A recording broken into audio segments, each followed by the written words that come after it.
Welcome back to the Spin the Rock podcast. I'm Vaughn, your host for today, and with me is Eugene. no Angel today, but we keep the ball on rolling.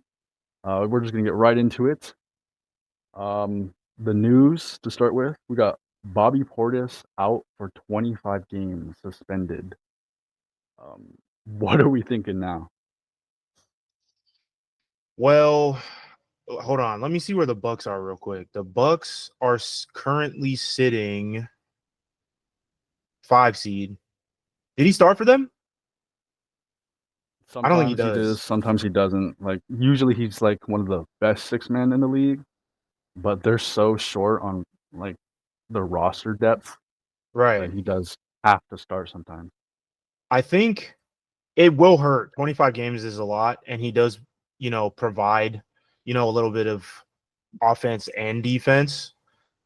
So, I mean, they're only what is that? A game, a game and a half, 2 games ahead of the Pistons right now. So, you know, they'll still probably make the playoffs because that's half of the second half of the season, if you think about it. So that's a hefty amount of games that Portis is missing. So hopefully, someone else can step up and off the bench or however their system works. Hopefully someone else can step up and you know do what needs to be done. But if not, the Bucks are probably slipping probably to 7 or 8, depending on if the Heat can turn around. They'll be fine for a play-in spot. I think you're a little more hopeful than me. I think this is like such a blow to them. They have nothing to replace him with. Like who's their power forward next up? Pat Connaughton, and he's not. He doesn't have the size. He's not good. He's not good this year. He's not a good NBA player. So you're already asking Damon Giannis to score like 20, 30, 40 points. And now you're taking away a 15 point, 20 point, 30 point guy threat off the bench. You take him out of the equation. No one is there to replace that production. It's not to mention like Bobby Porter is an intense guy. He's like a spark Mm, plug, a true spark plug. So he brings a lot of energy, and no one is going to replace that either. mm. Um, so there's like the stat portion they're not getting back, the energy they're not getting back. Low key spells doom for this team. Fifth in the East is crazy. You're just gonna slip far, far, far down. The only reason you won't slip further than I think they would be is only because those other East teams are just worse than them. Because the East isn't strong. I think that's their only advantage here. How far do you think they're going to slip then? If I'm too hopeful. I think they're slipping at least into play-in. Worst case scenario, bottom of play-in. So like what is that? 10, 11? Yeah. So even I'm talking about how this is so bad for them. I still think they're a better team than the 76ers. I At least their mean, guys, at least so Giannis and Dame play. You know, right. So you think now that they're worse than the Pistons, Magic, and Heat for sure.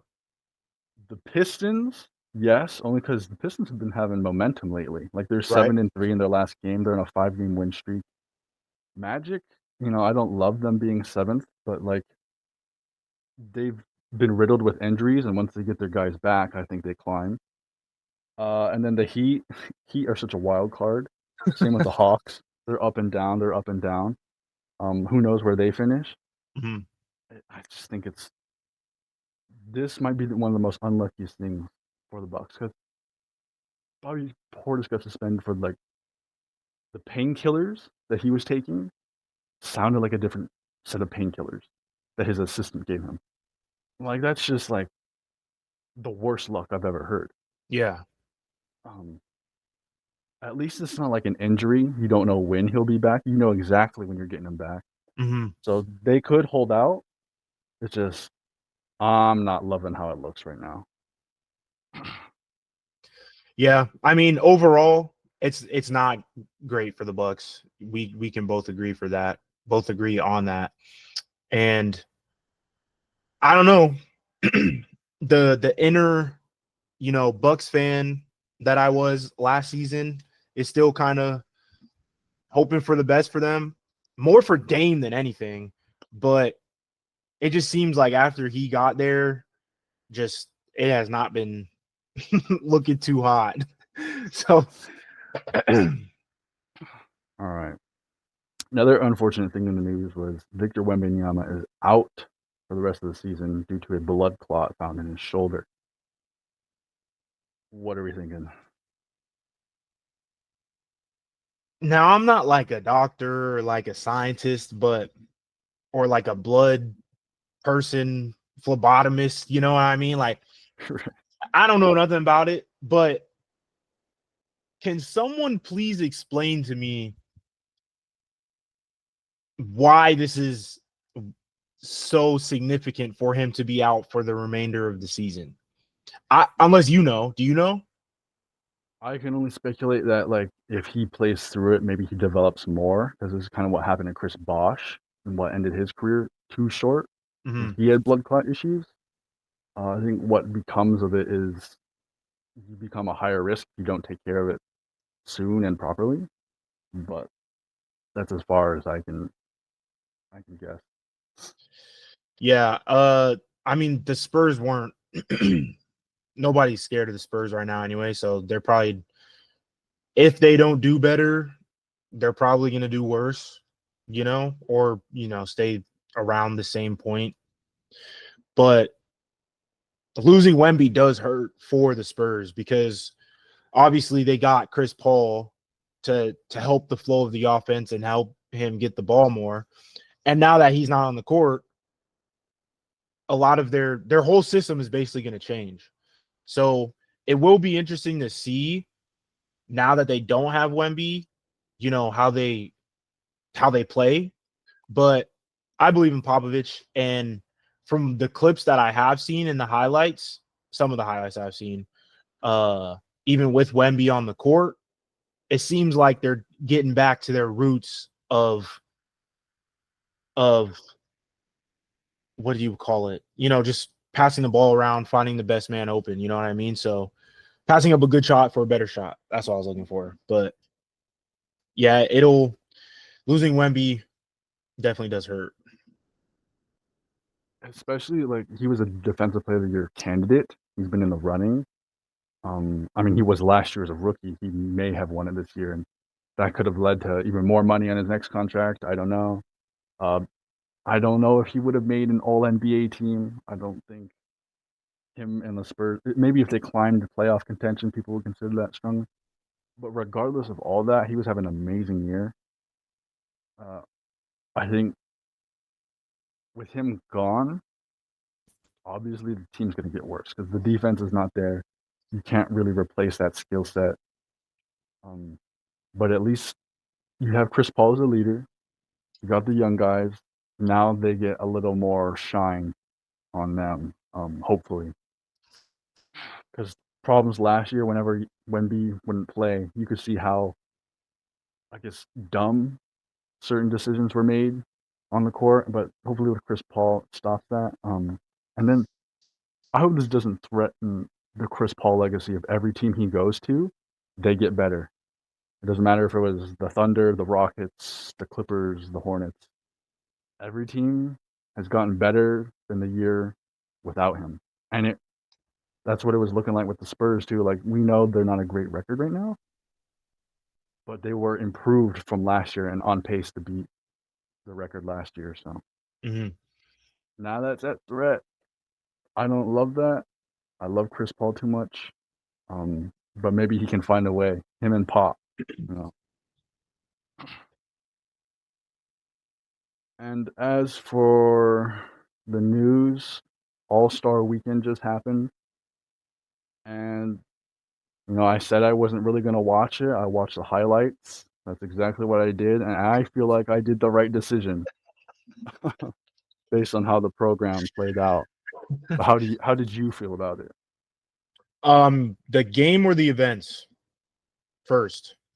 Let's go through the events. How are we thinking on the skills challenge? Did you watch that?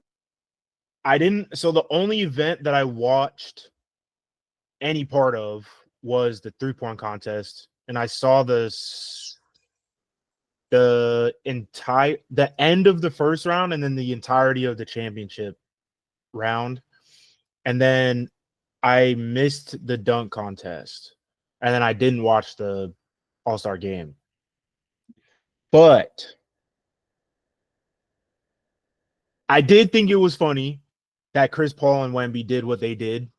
They should have let them do what they did, because now obviously I don't know the exact verbiage of the words, but in my eyes, it didn't seem like they did anything wrong, because even if you miss all the shots, like the jump shots, your time still counts. You know what I mean? So, like, even though they weren't necessarily putting up the jumpers in a correct fashion, I still feel like it should have counted, because at the end of the day, it's whoever gets through it the fastest. But anyways, who ended up winning that anyway? The Cavaliers, I'm pretty sure. Again? Yeah, okay, whatever. So skills challenges, whatever. I still think, probably all of our ideas are better than what is currently going on right now. Let's see, 3-point contest.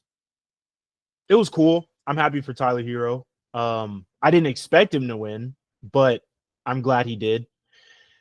And the dunk contest, I'm glad Max said he's done with it. He came out with some pretty fire dunks. Stephon Castle had a couple fire dunks. And then the game. Not a fan of the game. I wasn't a fan of it anyway. But after seeing the way that it was executed, it might have been a little bit more fair if they didn't draft the way that they drafted, and it might have been slightly more entertaining. But like, I do like how they had a whole Rising Stars team. They can keep that if they want, but draft like fair. You know what I mean? Right. You Like, it shouldn't was have destined. They were destined to lose. There was no way they would fight. exactly. You shouldn't have the top, like, basically the faces of the league on one team. Like, it was completely rigged, completely unfair, but it is what it was. I don't really like this tournament format that they're doing. I personally think we should stick to East West and just let them duke it out. But it's also hard because you can't, I guess, as like, whoever puts together the All-Star break, whatever. Adam Silver can't say, y'all actually have to try. You know what I mean? You can't make them try. So it's like we said last week, there needs to be some sort of incentive or initiative that makes them want to play harder. I don't even know if there is one out there that could do that for them, unless it's like a gun to their family's heads, and that would be crazy. Like, just there's no way. We've seen the cycle over and over. Try something new, try charity. It doesn't pan out. Mm-hmm. But yeah, I think we just need some new events. The skills challenge. It's crazy. The highlight of the skills challenge to me, outside looking in, was Chris Paul trying to game the system. Yeah. Otherwise, no one would be talking about it. The dunk contest, it's sad that Mac McClung, a G leaguer, is the one carrying this on his back. Like, he had a little bit of a duel with Stephon Castle, but no one's even talking about the other two contestants because Yeah. there's a whole lot of nothing going on there. So, and I've been seeing social media like John Morant, Anthony Edwards, they're talking about maybe joining, but I feel like that happens every year. Mac McClung does something crazy, and other superstars are like, maybe I should join in, but that never happens. It never happens. And then All-Star Game, I'm so glad I skipped All-Star Game because apparently in a 3-hour window, they only had like 30 or 40 minutes of actual basketball action. And that's crazy to me because they had like the TNT, they had Kevin Hart up there talking. They had like a Mr. Beast challenge with Damian Lillard and a fan.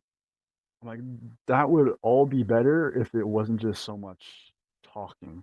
Yeah. Well, I'm here to watch basketball. Something happened, and why are we like slowing the show down like this? So I feel bad for anyone who had to sit through all of that, who really want to get in the thick of the action. Because even some of the players were like, "Let's get a move on." There's so much like delays happening. When Jaylen Brown on the side caught, and like get them out, get them off the court, or SGA like when are we gonna play and stuff. So like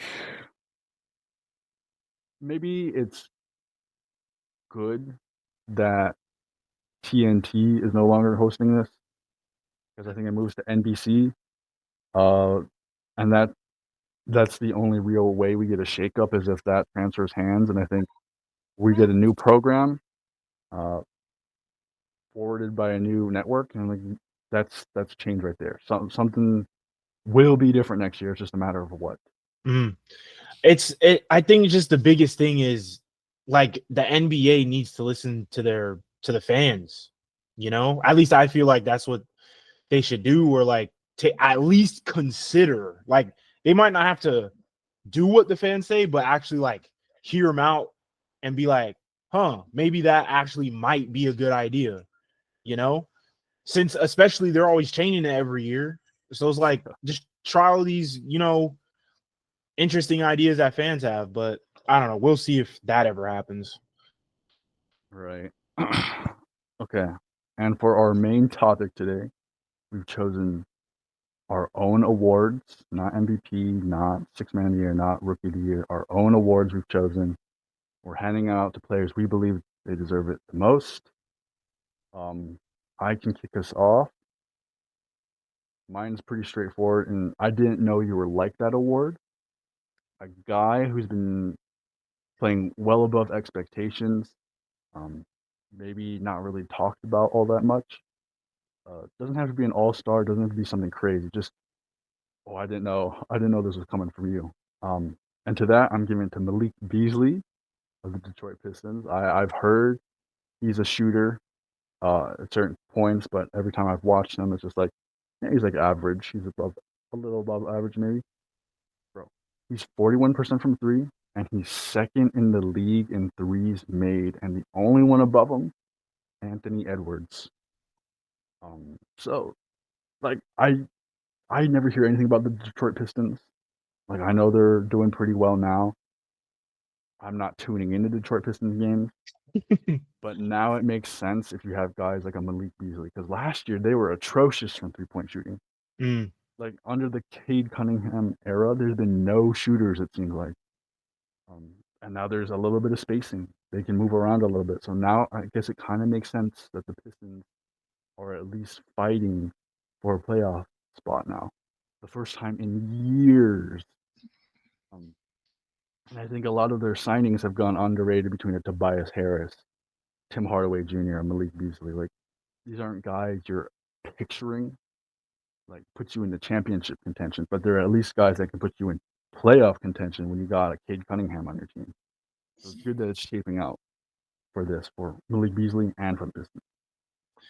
Yeah, like I think for him it just depends on the like whatever team system and how they use him. Because some teams he like gets no PT, but then like other teams, he'll not like a lot of playing time, but some good role playing playing time, and like he can actually put up numbers. I think that was an excellent pick for your award, and hopefully he can continue doing what he's doing with the Pistons, and we actually see the Pistons in the playoffs. it's funny because like last year they wanted him as the primary defender next to Dame. Like that's Mhm. insane. Why would you ever use Malik Beasley for that? He's not known for defense. Right. Like we've seen him on the Lakers. Like they were calling him a bum because he's getting scored on so easy. Mhm. But like I saw on like the Nuggets, like he had times where he would shine. I'm like, this guy could be a replacement for Gary Harris, and that just never came to be. It Been never tossed around. happened No, no, no. exactly. But at least like here on the Pistons, he can flourish, and that's what we're seeing happening. Okay, you want to do mine or Angels? Let's do yours first. All right. So now we've all heard of six man. You know, every team just about has a good six man candidate. But what about the seventh man? What teams have not only a good six man, but also a good seventh man? What what teams are deep enough to where they trust their players enough to be consistent? And my seventh man award goes to a player on the Oklahoma City Thunder by the name of Isaiah Joe. Now, the Thunder, they may not be the deepest team in the league. You know, all of them are relatively still pretty young.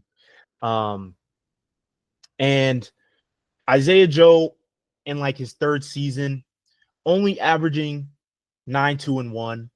But again, he's not starting. He's not six man. He's the seventh man. So even though he's only putting up 10 points a game, he's averaging over 40% from the field and just under 40% from the 3-point line, which obviously is really good. And the free throw line, he's shooting like 70%. So Isaiah Joe, that's gonna be my seventh man. And he's also pretty athletic as well, too. So great defender. Yeah, he is kind of sneaky with it. Like you, you always hear Thunder, you hear the chat, you hear the SGA. Um, and then the next tier would be you hear about Alex Caruso, Lou Dort. But then Isaiah Joe has consistently, of his Thunder years, been one of the best 3-point shooters in the league. Very reliable. Um, always hits it when he's open. It just there's a reason why the Thunder are here, and it's yeah, they got their superstars, but they have the support around them, and that's guys like Isaiah Joe. Um, this is honestly a perfect award too. Like to highlight the seventh man on the bench. I think that's what a little bit of these award shows should be. It will show some love to. I know we got the sixth man of the year. Um, maybe they got to consider some other awards like this too, because Isaiah Right. Joe doesn't get the respect he deserves. Um, if I could throw a name into this award, maybe Atari Eason on the Rockets. I think he's the perfect guy that a defensive-minded coach like Ime Udoka would want. And then throw in 11 points a game to add. Like he's a very solid role player for them. Like these are the guys that you want. These are the guys that rebuilding teams forget to get or Yeah. forget to develop. You know, Yeah, literally. like this is like the blood of the league. You know, you don't always got your Anthony Edwards. You don't always got your Jalen Brunson. It's like these are the guys that make up the league. And this is how you build deep teams too. Like obviously you want your star players, but then after you get your star players can't play all 42, 8 minutes, however many minutes a game is. So it's like, you know, you need other at least decent, semi-decent players when they come to the bench, you know, to replace them to try and hold that lead or, you know, just put the ball in the basket. Okay, so Angel may not be here, but he is here in spirit. He gave me his awards. His first one is called the Mr. Blunt Award, and to give context, it's basically a player that's been passed around the league. And he voted Dennis Schroeder. Now, I don't know if there's a better pick for this, only because this man was on 4 different teams in 24 hours. That's got to be a record. I don't know if that is. It's unfortunate because he's like good enough to be wanted, not good enough to keep. And it's just, if I was him, I would be sick. Because I remember, I'm thinking, oh, the Lakers offered me like 4 years, nearly 100 mil. And now I'm just like finding a new place to live, in a new city, multiple times a year. This this has got to be the most unfortunate award we got on here. He's a pawn in the system. He's a pawn in the system.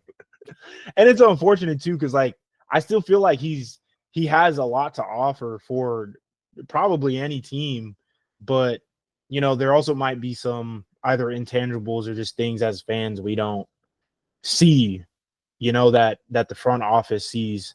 So, but I don't know. I feel still like he's at least a decent player, but Yeah, like I know he has bad stretches, but I don't ever really think of him as a bad player, you know. And I don't even have a candidate that can one up this or even challenge it. not as much as Dennis Schroeder, but like like I mean even like Malik Beasley, like a player like him, or like a I don't know, like a Nicholas Batum, you know. Right. But you know, this man got the NBA. He one of the few players in NBA history that got the NBA rainbow. So All right. So for my next award, I have the Bounce Back Award. You know, players that have been maybe gone through some slander, maybe their name was getting dragged through the mud, but then this year they've proven that they are worthy of being an NBA player and a good NBA player. Now, this may be controversial, but I think that man is Jordan Poole. This man last year was playing some of the worst basketball I'd ever seen in my life. It was so absurd. I'm like, I don't understand how this man dropped off from being a contributor on a championship team to an actual bum. It was awful. It made me never watch a Wizard game for like the rest of the season. This year, a little different. He's back up to 21 points a game, career high. He's up to, surprisingly, career high in assists at 4.9, which is so surprising to me because who is he passing it to on the Wizards that leads right, in of all assists? teams. Like, they were good. Valanciunas is not there. Kuzma's not there anymore. So it's like, it's rough out there. It's a little bit, I'll give him a little praise for that. And his efficiency, first and foremost, is back up to decent for 3-point shooting, 37% after a 32% year last year. Like, he was looking like a G leaguer. But now he's back here playing efficient basketball. What is worrying to me is like he's the only guy on the Wizards that I actually know now. So is he going to take that as like I'm shooting everything? Is he going to regress to last year? But I don't need to worry about that today because he's Mr. Bounce Back to me right now. I mean, I guess you know the stats, numbers don't lie. The stats reflect, you know, that he has, but I think they reflect because you know Jordan Poole was like on the Warriors was like probably what, the fourth man. I think he had more space in the offense than like Kevon Looney, or even like obviously like Pojasemski, or you know what I mean? Probably more than most players. But I think Steve Kerr put like no limits on him. So he was just like doing whatever, just shooting when he got the ball. But now that he played with the Warriors and is on a team where he still practically has the green light, but he probably, at least I'm assuming, I'm guessing, obviously playing with one of the best point guards to ever live in Steph Curry. His IQ probably increased while playing with him, and then I transferred over to the Wizards. And now, not saying anything comparison wise to him and Curry, but he's tapping into that IQ a little bit, and playing a little bit smarter despite all of the lowlights we've seen thus far this season. But yeah, I mean, like I said, numbers don't lie. So It definitely had to be like a learning moment or learning year last year, because if he played bad on the Warriors, the threat to him is he gets traded off the team. mhm. Now, if he's playing bad on the Wizards of all teams, he may not get another big contract again. He may be out the league if he plays bad on the Wizards. Right, right. He's had to learn. He's had to smarten up. So I think that's what we're seeing here. Mhm. I think a good player for this could be like Ja, bro. Coming back off an injury, he's still the games that he has played, because he's been sitting, some here and there, but the games that he has played, he's been hooping. And although his numbers are slightly lower compared to last season, well, I mean, he was out majority, if not all of last season, right? Basically. Mm-hmm. Yeah. So, it's just nice to see a player when they're hurt for that long, come back essentially like they never left. So I think Ja could probably be in that as well. The crazy thing about what some people are saying about Ja is that the Grizzlies are better without him, and that they should trade Ja. No, that's like saying the Bulls were better when Derrick Rose was out with an injury. Like that, he adds so much to the offense. Maybe he's just trying to get back to 100% basketball form. That's why his stats are dipped. But you can't be watching the game and say, "Yeah, get rid of Ja. Like this team would be far better." No, it just, especially come playoff time, you're just hurting yourself. Yeah, exactly. But yeah, that is also an excellent pick. It's my turn. Yeah. All right, sure. So my award is Mr. Underrated. And even though this player made the All-Star game, a lot of people said, which may or may not be true, by the way, but a lot of people think he shouldn't have made the All-Star game because there are other players that could be better, are better, but I think Mr. Underrated goes to Alperen Şengün. Now, obviously, LaMelo was like the leading guard vote getter for the All-Star game, and is probably playing better because he's on a worse team.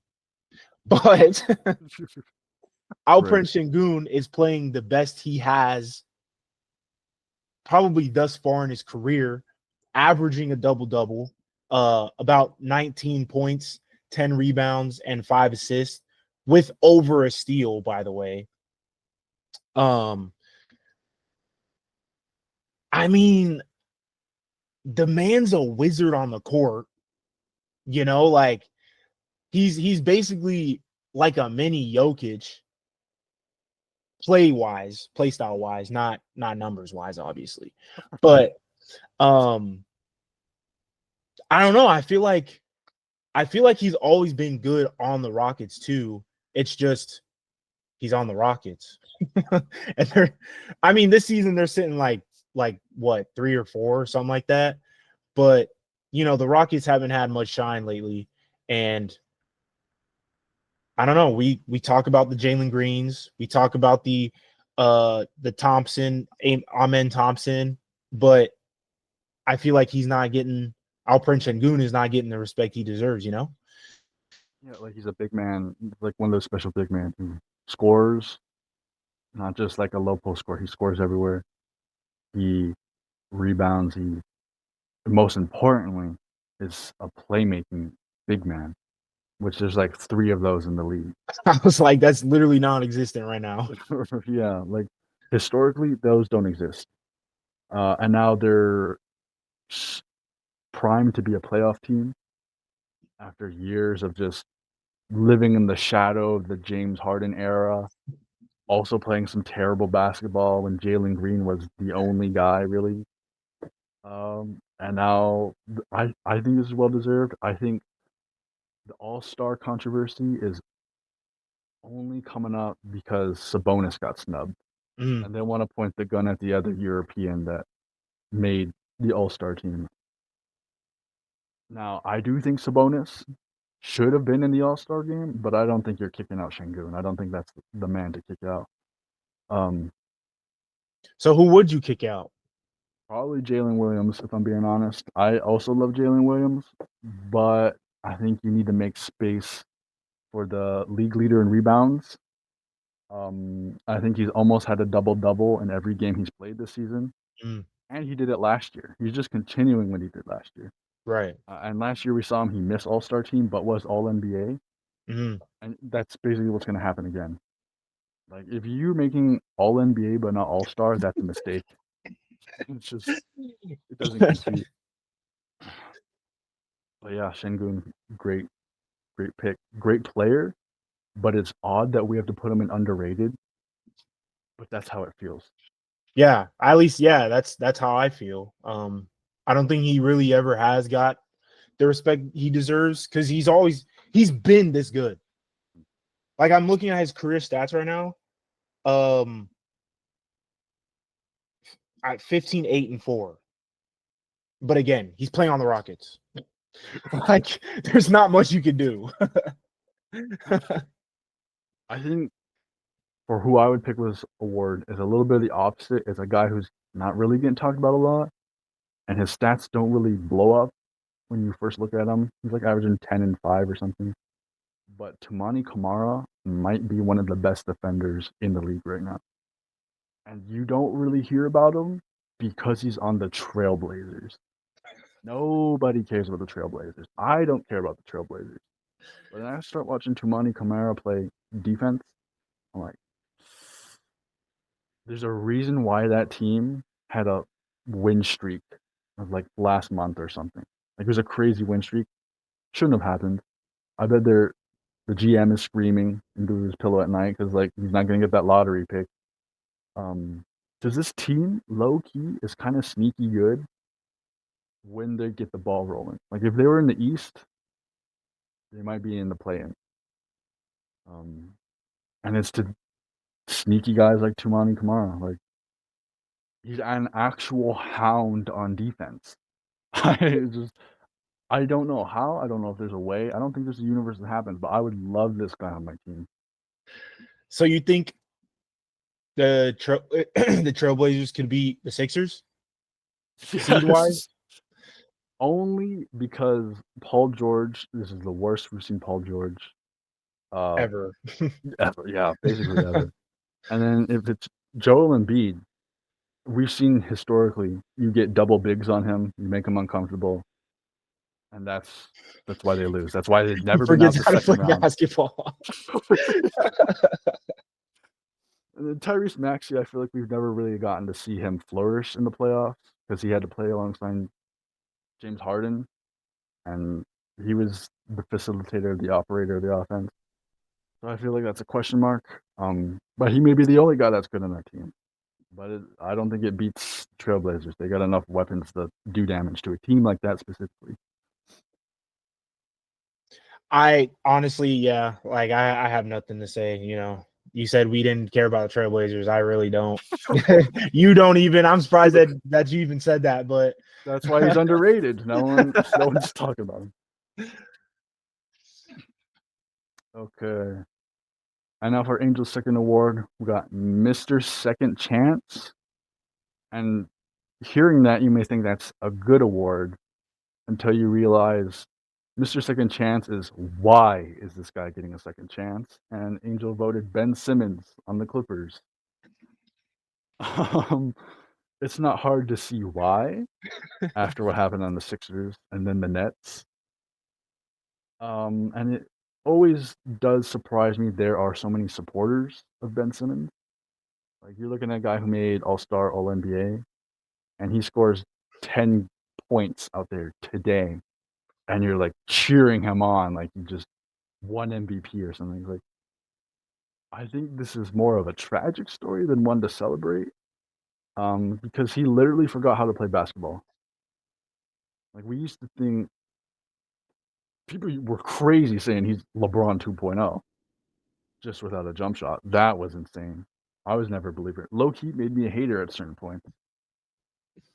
But it's happening again on the Clippers. Like he had a pretty decent game. Maybe it was a triple double or close to a triple double. I'm like, you're not gonna get far with a guy with Ben Simmons. You know, like how many games do you play on the Nets? Maybe like 30%.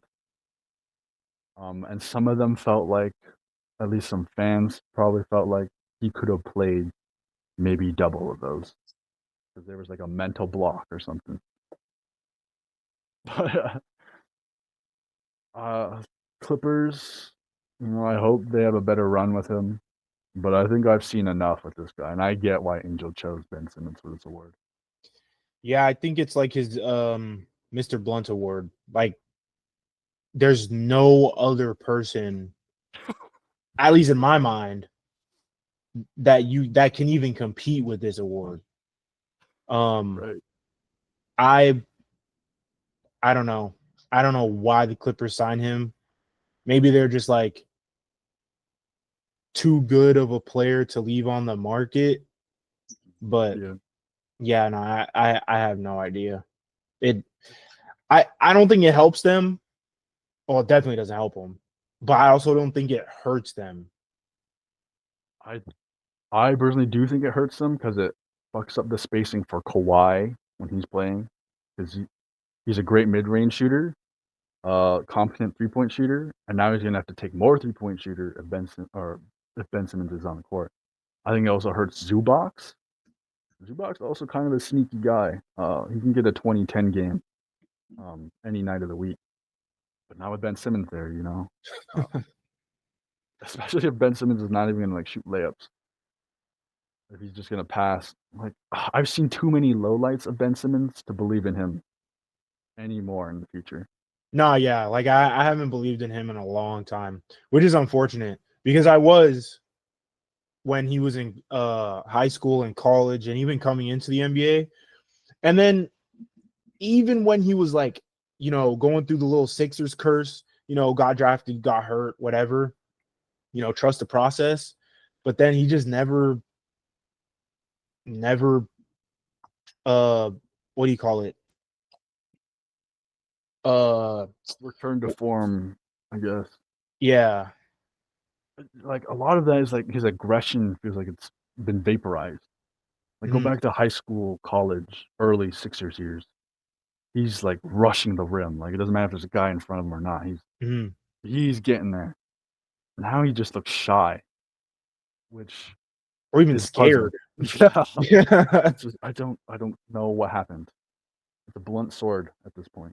Right. But yeah, I got no other candidate I could vote for this award. It's a perfect choice.